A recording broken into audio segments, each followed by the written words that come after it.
Welcome to episode number 27. On today's show, we talk about text messaging, the internet department, and the car sales community. When you were little, what did you want to be when you grew up? A car salesman.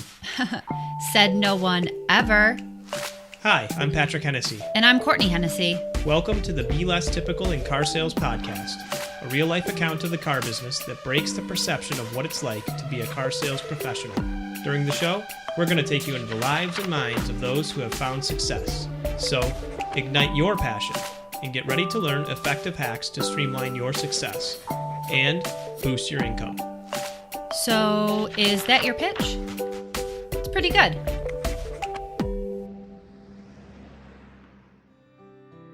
I mean, I'm in love with the auto industry, but it's different. It's an interesting dynamic of people. But I kind of attack life.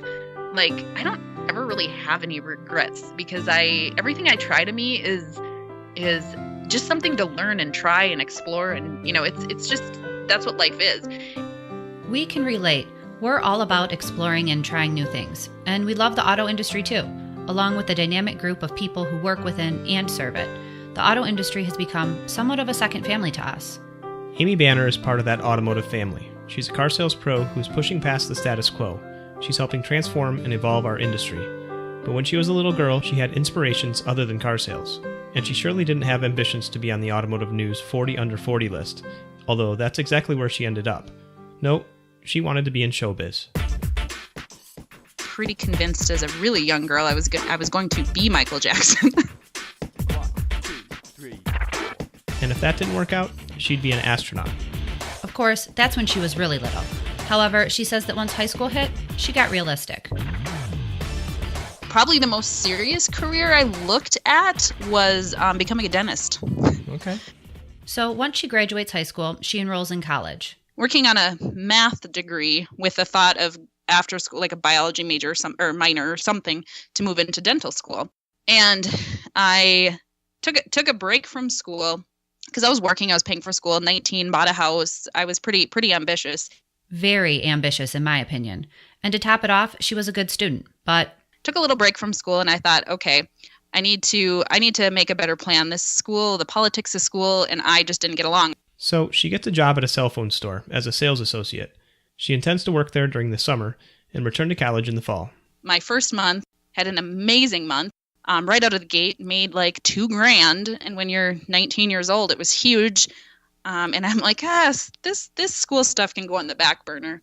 Commission sales is lucrative, and once you start making money, it's hard to walk away from. So it's here, selling phones, that Amy finds her calling. Really just kind of realizing that I had a knack with people, I guess, and with selling and kind of everything. And I loved the thought of commission. I loved the thought of, kind of writing my own paycheck.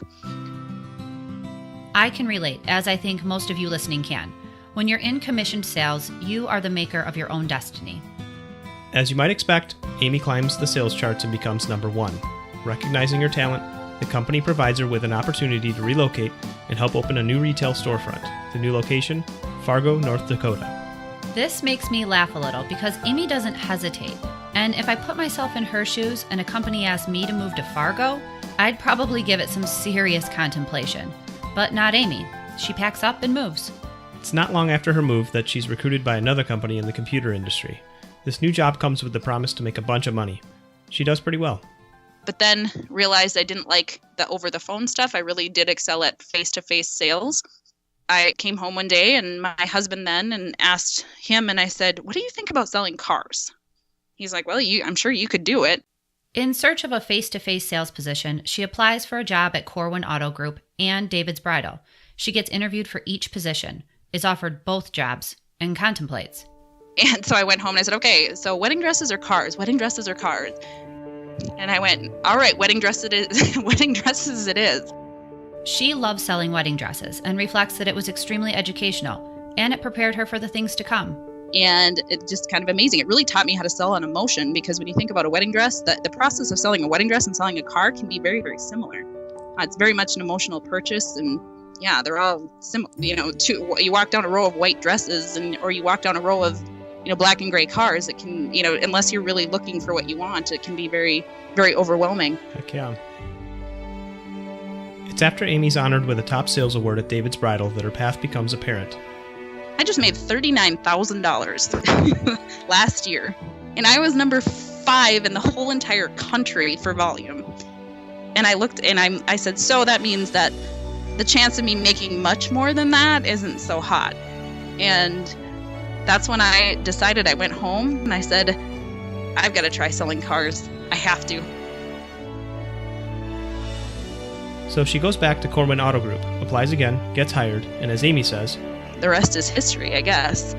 I started and was super excited and just jumped feet first in and was like a crazy lady, just really excited to sell some cars. It's about the best way I can describe it. Running around like crazy, not knowing what I was doing, but moving a lot of metal. Transitioning from wedding dress to car sales did present some obstacles in the beginning. I remember being scared to death of product knowledge, and I drove a car. That was about the extent of my knowledge of cars. So how did she get through the fear? Product knowledge was really intimidating for me, but I just attacked it like I do anything else. I broke it down into pieces and started day one and made a plan for myself and went, okay, well, I'm definitely not going to know everything right away, so I may as well eat this elephant and start here. If you're currently in this position trying to learn product knowledge, check out episode number 3, where Brian Armstrong shares his product knowledge training technique. He breaks it into bite-sized pieces and helps you relate it to your customers' needs and wants. It's not your average feature, advantage, benefit technique. It's way better than that. Check it out. It's a great episode with a big fish story to boot. It's important to note that you can learn product knowledge, so don't let that deter you from a sales position. You might be surprised to hear where Amy was at in this process when she entered car sales. I'm not talking like what comes on what trim level. I'm talking like I wasn't even sure of what cars Toyota sold. So I'm like, okay, let's look at this big picture and work down to the fine details. So first thing I need to know is what is my product line? So if you're new, start with product knowledge. That's the foundation. After that, you can continue up the sales pyramid. Once I get the details pretty solid on my cars, trucks, whatever it is, and then now I can start learning competition. Now I can start learning the things that, will set me even further apart from the people down the road. Don't try to bite off too much at a time. If you're listening to this and thinking, okay, but should I even be considering the car business? I have a college degree. You're not alone. Sometimes I think it's because we have this stigma attached to us, but also I think it's because they're people that really don't know a lot about cars, right? So where do you even start? Would I even be good? And they have no concept that there's a wealth of opportunity within a dealership. And just in case you need a little Amy Bannor pep talk, you're coming onto a job with potential 6-figure income, where you can make very, very, very good professional-based income. And so, let's just pretend you're fresh out of college you're an intern at a large hospital. Do you not think it's going to be intimidating, scary, and overwhelming? Well, yeah, of course it is. The car business is no different. Okay, so just know that going into it. It is going to be scary, but you just take it one step at a time, just like any other job out there. You're not here because you don't want to flip burgers for $8 an hour, whatever they get paid. You're not here for the monotony of something like that. You're here for the challenge, and you're here for the potential income. Well said. And if you're wondering where to find a community of like-minded people who are focused on being professional and making car sales a career, people who are willing to share best practices, closing techniques, and so much more, look no further than the internet. You may not know this, but there's a living, thriving online community here to support you along the way. It's kind of crazy. We didn't know it existed until about a year ago. Amy believes this community of people is extremely valuable. It's only been a couple years for me where I've really even known it's existed, but it's a whole different realm. Like even the people that I sit side by side with don't quite get it either because they're not like ingrained in it like I am. It's extremely beneficial. I mean, it's essentially free education. The knowledge that I know is worth more than a college degree. This online community is all about sharing, which seems a bit counterintuitive because the car industry is known for its competitiveness. We were taken by surprise at first too. I was just so blown away because I'd been sheltered for, 15 years. I've been in dealerships now, and it's like I've been so sheltered that we don't let anything outside of our four walls because, oh my gosh, somebody's going to steal our idea. Steal our idea, yeah. So all of a sudden people were reaching out their hands and saying, yeah, we'll help you. Yeah, this is a great idea. Yeah. So all of a sudden this new energy has grown. So we're just very on board. Time out. One quick note. To get a list of our favorite free online communities for car sales pros, communities that we're part of, go to belesstypical.com/BLTAmy or text BLTAMY to the number 44222 and opt in. We'll send you a list of online communities to check out. Pick the ones that best fit your needs and start engaging. Become part of our online family. Just go to belesstypical.com/BLTAmy or text BLTAMY to the number 44222 and opt in. It's easy. Now, back to the show. So what advice does Amy have for someone starting out or someone who's been in the business for a while but looking to reinvent themselves and become a sales pro doing things the right way? Pick some battles and let them go. So no different than in your personal life. For example, when you pick your battles with a spouse, parent, or child. There are times when it's better to sit back and just let things play out, even if it doesn't play out exactly how you want it to. This is no different on the showroom floor. Amy shares one of these moments and the lesson learned. Commission issues where me and a salesperson were, fighting or, holding that grudge and looking at it as more, now I see me and my coworkers as more of a team. And when I first started, I'm a very, very competitive person. I'm extremely competitive. I'm extremely driven. I'm extremely, wound tight. I think all of us A-type personalities can relate to this. It's hard to think of sales as a team effort when you're personally invested, have goals to hit, and rent to pay.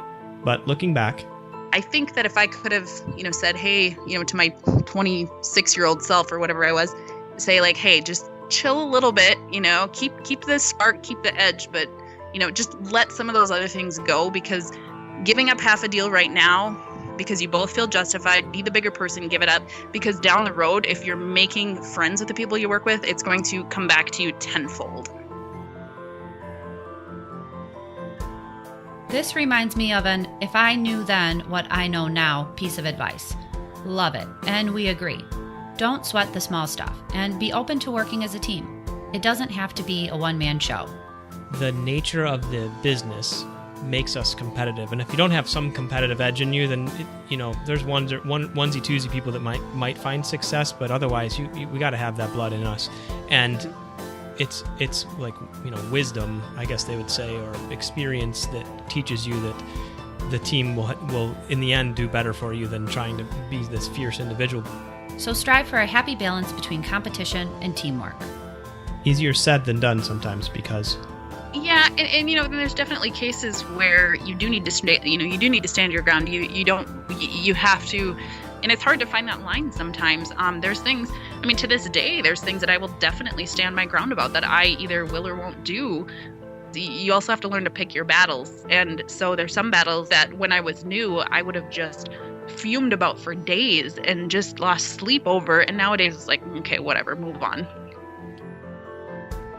There are a million annoyances and irritating things that get to you when you're working side by side with people for 10 to 12 hours a day. You spend more time with your coworkers than your family, so you get to know all of their bad habits, some of which can be extremely frustrating, like these.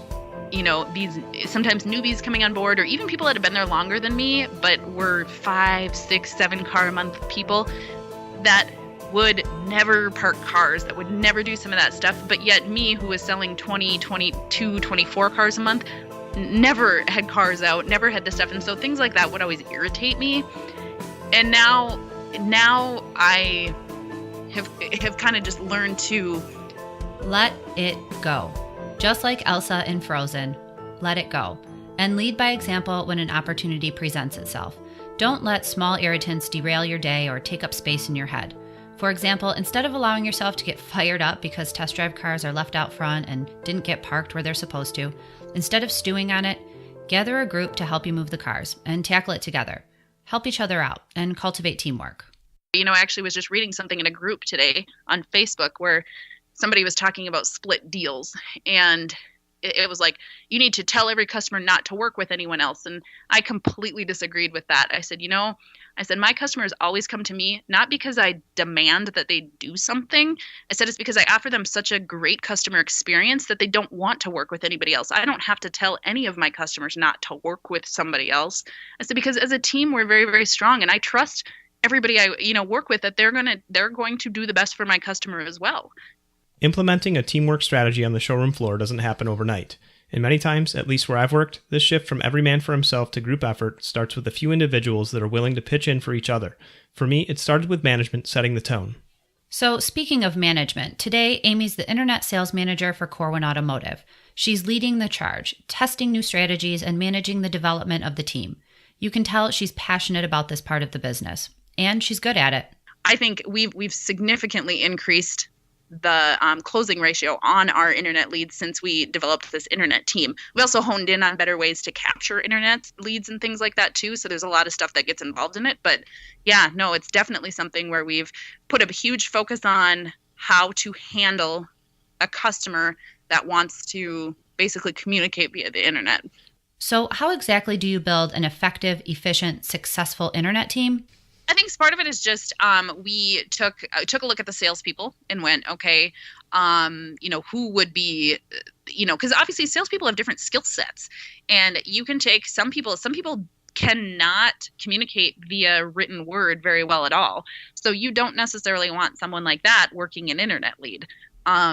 So I think that was a big part of it. It was kind of getting the right people in place. Finding the right people for the job is the first piece. One attribute to look for when hiring for an internet position is, because you have to have pretty self-monitoring people in that department. This means people who can take initiative, stay on task, have great communication skills both verbally and electronically, and that practice individual responsibility. Okay, so hiring the right people is the most important piece. In fact, having good people around you, that alone, even if you do nothing else different, will increase your closing ratio. Once you have the right people in place, you can start to look at how you're communicating with leads. The importance of how to communicate. And so, looking at emails, what are just simple things like, what is the title of your emails? So we've dug into different templates we used. We've, when I first came on, some of the templates we were sending out were like novels. And I'm like, no. We need to communicate with the customer. They'll read the first 2 lines and then they'll delete our email. Changing even just the subject of the email. Small changes can have a big impact. The subject line of your email dictates whether the recipient opens or deletes it. Think about it. How many times do you go through your email and just swipe left, delete, without ever opening? I do this all the time, every day. And if I actually open the email, what I see dictates what happens next. If there's just a bunch of text and it's a mile long, that overwhelms me, so I'm out. I delete it. If Courtney feels that way, your customers probably do too. So review the format of your emails and keep the following in mind. When appropriate, use bullet points to call out important information. This makes information seem more digestible than when it's written out in long sentences and in paragraph format. Make sure the copy is written in language that customers understand. Don't use acronyms or slang terminology. Customize subject lines to avoid spam filtering. Don't use spammy words. A few examples would include the words dear, friend, hello, or clearance. Also, be sure to tailor the subject line to your client's request. They did request the info you're sending. Be specific so it stands out. Be sure to include a signature line with all of your contact information. Providing options not only makes you accessible, but when the customer reaches out, you'll know how they prefer to communicate. And all my emails, at the bottom, they say, please call or text. They have all my contact information. They have my link to Facebook. They have everything. It's also important to review the processes currently in place and make sure all pieces are working together. Really digging into the processes as to how many emails are automated, when they're automated, which calls go out, things like that, and really just digging into the CRM and making sure everything was set up the way we wanted it to. Next, just be open to new ideas, collaboration, and growth. Us, bouncing ideas off each other.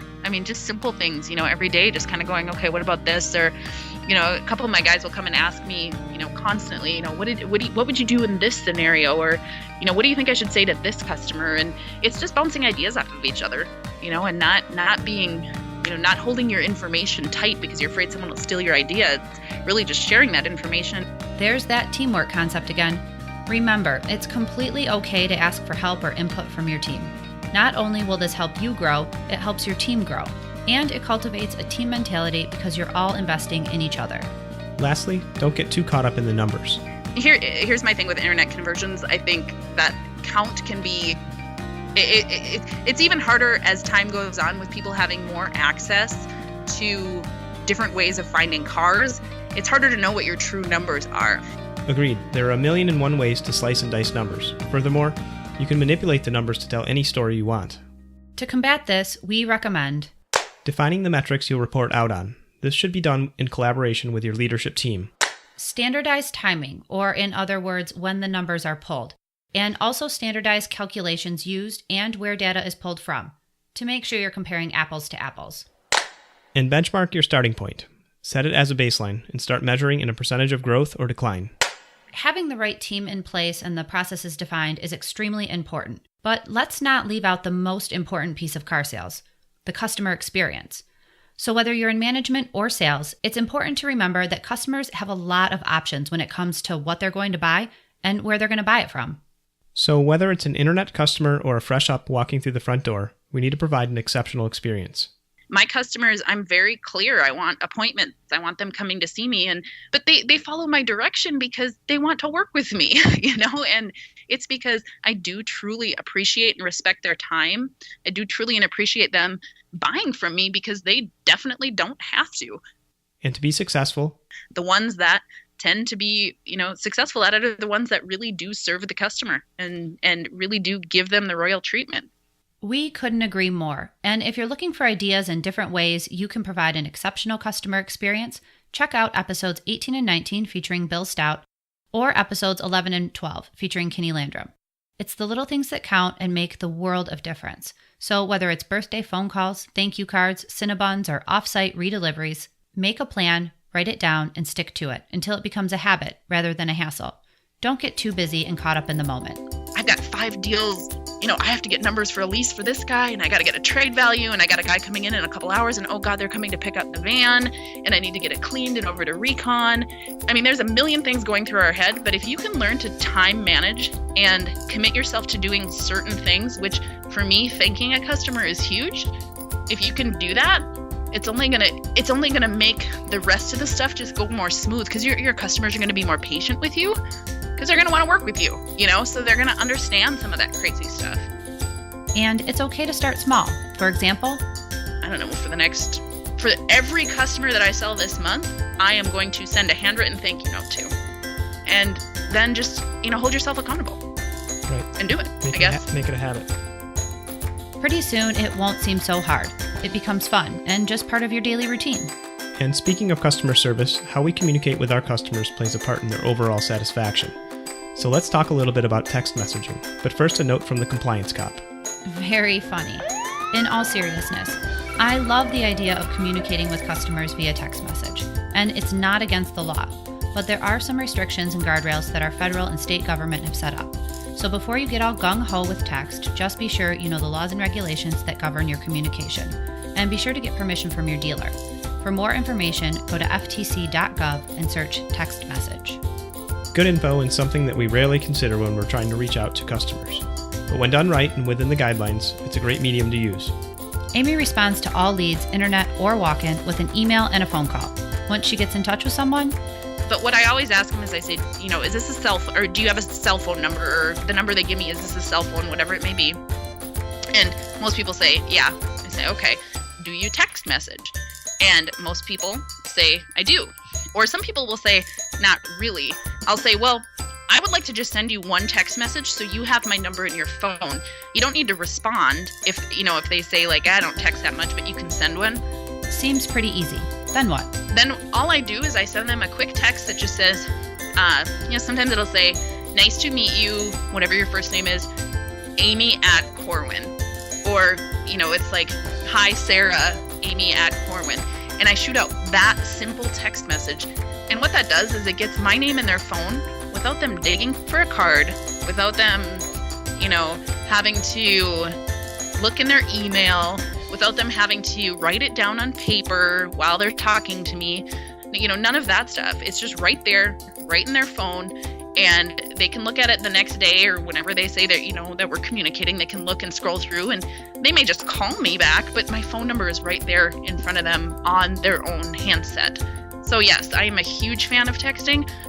That's not to say long-winded conversations should happen via text. Text just opens the door for a conversation or email, and it's an access point to make communication with you and the dealership convenient. So test the waters. Everyone is different and will want to communicate in different ways. And in closing, I would say anybody who's listening to this that is currently in the car business and struggling, find a support system and give it a fair shot. There is so much opportunity in this industry. It's a changing industry. It's an industry that needs a lot of change too. And if you want to follow me, or there's plenty of other people out there. I'm not trying to toot my own horn here, but if you want to follow me, Just a Girl Selling Cars, check it out. It's this industry is amazing and it can be fun, and we get to deal with some of the best people on the planet, and those are our customers. And so if you are struggling and you are wondering, is this for me? Is this for me? Take a look at yourself, get the right attitude on, and just say, you know what? I'm going to dig in. I'm going to give it my all for X amount of time, and if I feel like I've truly given it my all, then take after that amount of time, then take a good look again. But don't do the wishy-washy. Don't do the I think I want to be here. Either commit yourself to give it a fair shot, because I promise it's not easy, but once you get to the point where it starts getting easier, it's the best job in the world. It really is. Thanks for listening, and a special thank you to Amy Bannor of Corwin Automotive for being a guest on the show. For show notes, go to belesstypical.com/027, where you'll find ways to connect with Amy and links to all the resources referenced in this episode. To find all previous episodes, find us on iTunes, Stitcher, or our website. And be sure to subscribe. 2 items before we sign off. Number 1, please take a moment to share our show with your friends, family, and coworkers. Sharing is caring, and we appreciate your support. Number 2, if you or anyone you know are conducting car sales in a less typical way, please reach out to us. We want to hear your story, and there's a chance you could be featured on an upcoming show. Send me an email so we can connect. My email address is courtney@belesstypical.com. Our theme song is by the mysterious Breakmaster Cylinder. All episode editing and mixing is done by us, a couple of amateurs learning as we go. Behind the scenes. It's your big line. Shh. Let it go. Let it go. Okay. In all seriousness.